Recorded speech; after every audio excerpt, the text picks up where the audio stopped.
सो hi guys, तो welcome back to my another video. So ये video उन लोगों के लिए होने वाला है, बेसिकली उन बिगिनर्स के लिए जो जो अभी अभी ट्रेडिंग में आए हैं और उन्हें ट्रेड करने में बहुत दिक्कत आ रही है। बहुत कंफ्यूजिंग लग रहा है उनको सब कुछ कि कैसे क्या होता है। तो मैं आज इसका सोल्यूशन देने वाला हूँ आपको, और आपको कुछ पॉइंट्स बताऊंगा जो गलतियाँ जो बिगिनर्स करते हैं, जो ट्रेडिंग में जो पहले पहले लोग, या अगर आप भी ट्रेडिंग करना सोच रहे हैं तो आपको क्या क्या गलतियाँ नहीं करना है, ये मैं आज आपको बताने वाला हूँ। तो ये जो सारी गलतियाँ, ये पर्सनल एक्सपीरियंस पे मैं आपको, और सभी यूट्यूबर्स यही बताते हैं, लेकिन मेरा कुछ डिफरेंट हो सकता है अगर आप पूरा वीडियो अच्छे से देखो तो लेट्स स्टार्ट। तो अगर कोई भी एक नया ट्रेडर मार्केट्स को देखता है तो किस तरीके से देखता है वो बहुत मैटर करता है। वो क्या करता है कि चार्ट्स वगैरह खोल लेगा, वो इधर जहाँ मन उधर ड्राइंग बनाना, इधर आप लोग जैसे कि देखो यहाँ पे बना लेगा ट्रेंड, फिर यहाँ बना लेगा, इतना ट्रेंड बनाएगा कि इतना मैस क्रिएट हो जाएगा। तो नंबर वन पॉइंट यही है कि creating a mess in the charts. हम लोग को चार्ट्स में ज़्यादा कचरा नहीं करना है, ठीक है। बेसिकली हमें अपना चार्ट्स पूरा नीट एंड क्लीन रखना है। यहाँ पे आप लोग देखो, मेरा चार्ट पूरा क्लीन है। मेरा टारगेट वन टारगेट टू सारा कुछ मेरा क्लियर रहता है, कुछ भी ऐसा मेस टाइप का नहीं रहता है। इससे बहुत होता है कि एक तरीके से हेडेक नहीं होता है सारा कुछ देख के, ठीक है। Number two, using too much indicators. तो भाई मैं आपको आज भी बता दूं, बहुत से लोग हैं जो जो लोग पूछते हैं कि कौन सा इंडिकेटर यूज़ करना चाहिए, यूट्यूब में सर्च करते कौन सा इंडिकेटर बेस्ट होता है। तो भाई मैं आपको बता दूं कि कोई इंडिकेटर बेस्ट नहीं होता है। आपको इंडिकेटर यूज़ करने की ज़रूरत ही नहीं है। आप इंडिकेटर यूज़ कर सकते हो, लेकिन बहुत कम। अब बहुत लोग सोचते हैं कि भाई मैं 10-12 इंडिकेटर लगा लेते, इतना सारा मूविंग एवरेजेस, इतना ADX सुपर ट्रेंड, इतना इंडिकेटर लगाएंगे कि उसे खुद समझ में नहीं आएगा कि हाँ भाई यहाँ से सिग्नल मिल गया, यहाँ से नहीं मिला, क्या करूँ, वेट करूँ, उतने में ट्रेंड खत्म हो गया, आपका प्रॉफिट आपका छूट गया आप पर, ठीक है। तो क्या करना है, प्राइस एक्शन, सिर्फ आपको यूज़ ओनली प्राइस एक्शन। और अगर इंडिकेटर यूज़ करना भी है तो दो इंडिकेटर नोट कर लो, RSI एंड मूविंग एवरेजेस। इसके अलावा कोई इंडिकेटर यूज़ करने की ज़रूरत नहीं है। ये दोनों मोर देन इनफ है आपको ट्रेडिंग में बेटर सिग्नल प्रोवाइड करने के लिए। आपको सिग्नल भी नहीं, आपको एक तरीके से कंफर्मेशन देने के लिए, आपका मार्केट्स को वो समझना आपका प्राइस एक्शन पे ही हो जाएगा, ठीक है। तो थर्ड प्रॉब्लम है, जो थर्ड गलतियाँ लोग करते हैं ज़्यादातर, ट्रेडिंग विदाउट प्राइस एक्शन। भाई वो लोग कैंडल्स खोलेंगे, यहाँ पे सिप कैंडल्स खोलेंगे और फिर इंडिकेटर लगाएंगे, फिर इससे आया कि नहीं आया, इससे साइडवेज में आपको सिग्नल मिल गया, फिर क्या सिग्नल खराब चला गया, आपका उल्टा चला गया। तो ये चीज़ नहीं होना चाहिए। आपको प्राइस एक्शन हमेशा यूज़ करना चाहिए। प्राइस एक्शन सुप्रीम है आपका ट्रेडिंग में। आप लोग कहीं भी देखो, हर हर कोई प्राइस एक्शन यूज़ करता ही करता है। ये बहुत मैंडेटरी है ट्रेडिंग में यूज़ करना। प्राइस एक्शन में आपका क्या क्या आता है, अगर आपको प्राइस एक्शन की एक वीडियो चाहिए तो मैं बना दूंगा कि प्राइस एक्शन में कौन कौन सी चीज़ें आती है और कौन कौन सी बेसिक्स है जो आपको प्राइस एक्शन पे यूज़ करना आना चाहिए, ठीक है। नंबर फोर गलतियाँ जो लोग करते हैं, वो ट्रैप्ड इन फेकआउट्स, ठीक है। अब फेकआउट्स क्या, फेकआउट्स को भी आइडेंटिफाई करना आना चाहिए। मेरा वीडियो है, अगर आप मेरे चैनल पे जाओगे तो नीचे फेकआउट पे मैंने वीडियो बना के रखा है।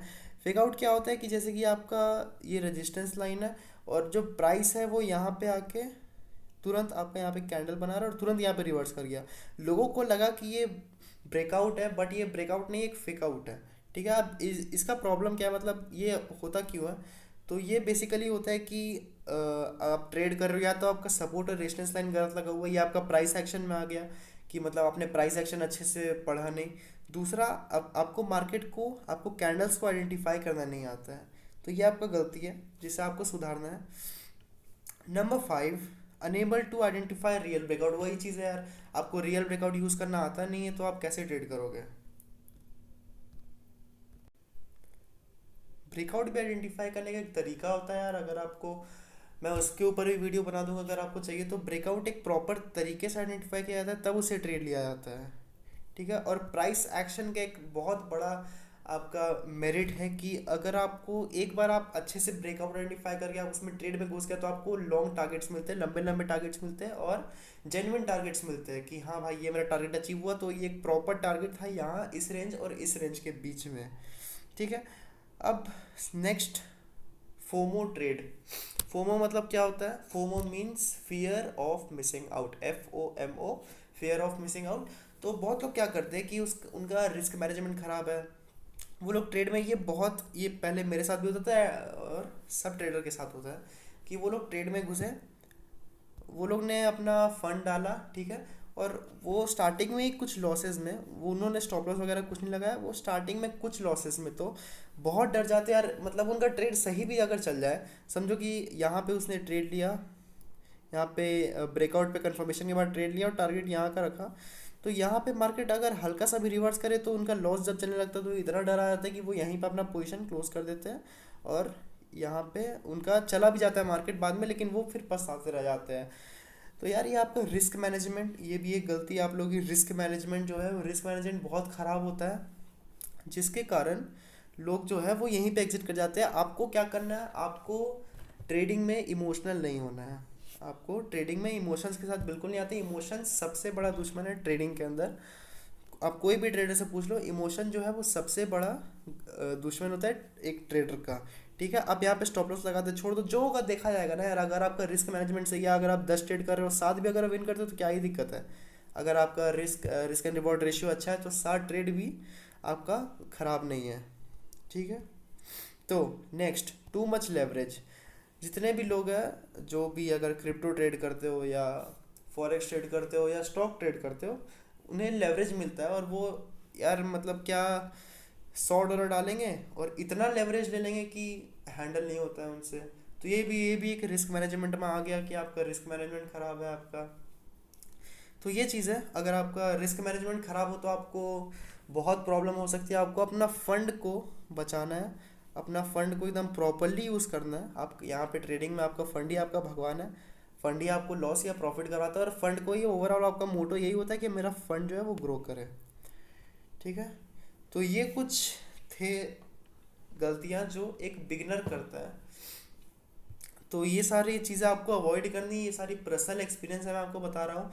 और बहुत सारे ट्रेडर है, पता नहीं क्यों, मुझे भी पहले लगता था कि लोग पहले बहुत इंडिकेटर वगैरह देखते हैं। सबसे, मैं आपको बता दूं कि ट्रेडिंग जो है इस पे सबसे बेहतर चीज़, जो सबसे इम्पोर्टेंट चीज़ जो है वो टेक्निकल एनालिसिस में आपका प्राइस एक्शन ही है। प्राइस एक्शन आप लोग देख लो कि जितने भी बड़े बड़े ट्रेडर हैं वो सबसे पहले प्राइस एक्शन को यूज़ करते हैं।